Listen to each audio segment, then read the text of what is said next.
Hey everyone, welcome back to the channel. In this video, I'll show you how to build your first REST API using Python and FastAPI step by step. We'll build a simple CRUD app where you can create, read, update, and delete items, and we'll test everything using Postman or your browser.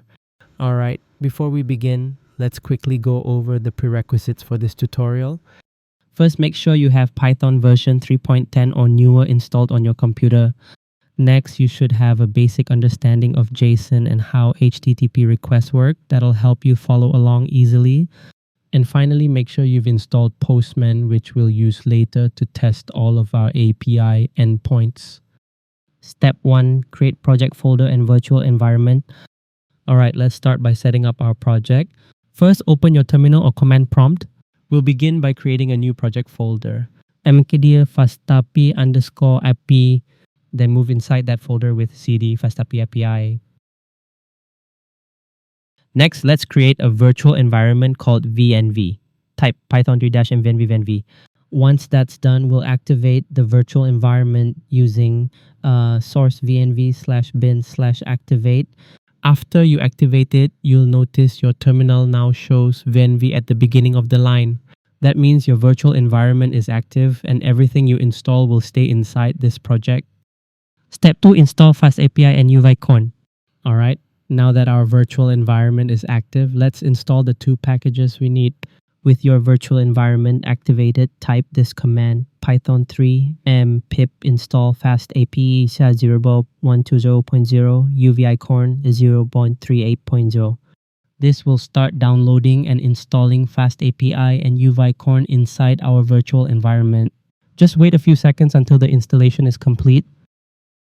FastAPI is the framework we'll use to build our REST API. It makes creating endpoints really simple and fast. Uvicorn is the ASGI server that actually runs our app. It's what allows FastAPI to handle requests and responses efficiently. Step 3, create main.py with API code. Now let's create the core of our API.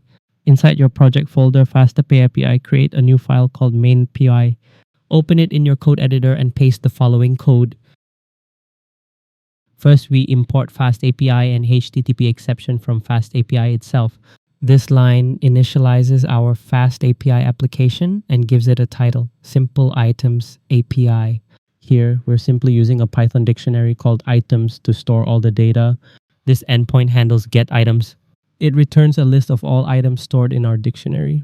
Basically, when you visit wash items, it shows everything currently saved in memory. This endpoint handles get items itemide. It looks for a single item by its ID. This endpoint handles post item. It creates a new item. We assign a unique ID using next ID, store the item in our dictionary, then increase the ID by 1. This endpoint handles put items, item ID. It updates an existing item. If the item ID doesn't exist, it returns a 404 error. This endpoint handles delete items and item ID. It deletes an item by its ID.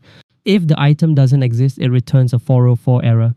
Step 4, run FastAPI server. Now to run the FastAPI server, use this command: python 3 uvicorn main app reloader port 8000. This starts your app on port 8000. The reload option automatically restarts the server whenever you make code changes, perfect for development. Step 5, access interactive API documentation. FastAPI automatically provides interactive API docs. Swagger UI is a user-friendly web interface that FastAPI provides automatically. By visiting http 127.0.0.1 docs, you get a beautiful interactive page where you can see all your API endpoints listed. Redoc is another automatically generated API documentation page provided by FastAPI. It offers a clean, detailed, and easy-to-read view of your API structure and endpoints. While it's less interactive than Swagger UI, it's great for understanding your API's design and sharing documentation with others. Step 6. Now let's test our API endpoints using Postman. First, to create a new item, set up a post request to https 127.0.1 items. Make sure to set the header content type to application JSON. In the body, send this JSON. Once you've set the URL headers and body, just click the send button in Postman. If everything is working, you should see the response with your new items details right below. That means your post request was successful. Next, let's test the get item endpoint. In Postman, send a get request to http to 7.0.0.1 8000 items 1. This will fetch the item with ID 1. If it exists, you'll see the response showing the item's ID, name, and description, just like this. Now let's test the update item endpoint. In Postman, choose the PUT method and use this URL http://27.0.0.1 8000 items 1. Detonate the header content type to application JSON, and in the body enter, then click send. This updates the item's name while keeping the same description. You'll see the updated result in the response. Next, let's test the delete item endpoint. In Postman, select the delete method and use this URL http://1127.0.0.1 8000 items 1. Click send, and if the item is successfully deleted, you'll get a 204 no content response, meaning the delete worked and there's no response body. Finally, let's test the get all items endpoint. In Postman, choose the get method and use this URL http://127.1 8000 items. Click send and you'll get a list of all items stored in memory. Each item shows its ID, name, and description, just like this example response. Now just click send again in Postman. This will create another new item and return it with a new ID in the response. Then click send. You'll see all the items you've created, each with its own ID, name, and description. Click send and you'll see the details of the item with ID 2, including its name and description.